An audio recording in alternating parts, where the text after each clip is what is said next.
ለእህትህ ሀብታም ከተመኛላት አንተ የኔ እህት ስር ምን አባት ትሰራለህ? ይሄ ልጅ ምን ጀመረ ደግሞ? ንፍጧን በአግባቡ ጠርጋ ያልጨረሰች ልጅ አፈቀርኩ ስትል ትንሽ አታፍርም? ስለኔ ብቻ እንደሆነ ያወራል። አይ እንግዲህ ነገርኩህ፣ ደግመህ እንዳትደውል። ስለማን ነው ስታወራ የነበረው? ማለት ንፍጧን ያልጠረገች ምናምን ያልከው እኔ ነው? አዎ አንቺን ነው። እና ምን ይጠበስ? ንፍጤን ትጠርጋ ይተኛል? ምን ነው ደበረሽ? ለማንም እንደዛ ስትል ታዲያ ላይ ድብሬ ነው? እኔ ለወደፊቱ ልለው የምችል ነገር እየተለማመድኩ ነው እኮ። ምንድነው? መቼስ ለወደፊቱ አንዱ ጅል ያፈቅርሽ ይሆናል። ለስምልስለትን መልስ እየተለማመድኩ ነው። ይልቁንስ የሚበላ ነገር ስጪኝ በእናትሽ። አትልፋ። ምንም የለም። ምንም የለም? ቅድም የሞክሹስ እሱ ለራሴ ነው ነው? አዎ ይመች።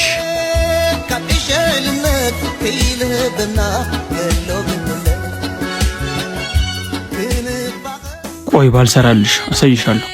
ማርዬ ቃል ነኝ። አንድ ነገር ላስቸግርሽ በእናትሽ።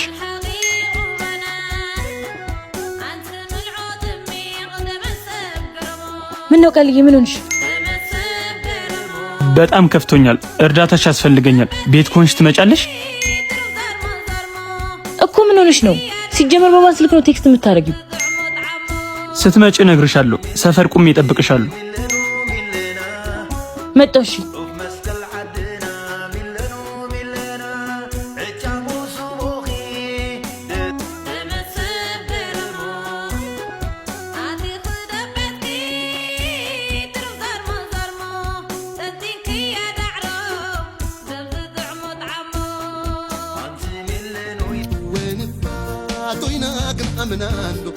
ልጅ ያማታል እንዴ? ሄሎ ቃል፣ አንቺ አሽቃባጭ! አንተ የተረገም አንተ ነህ። ለማንኛውም አታሽቃብጪ። ምግብሽን ደግሞ በልቼዋለሁ። አሳያለሁ። ኬድ አንድ ነገር ይነካሽ መጣውልኝ።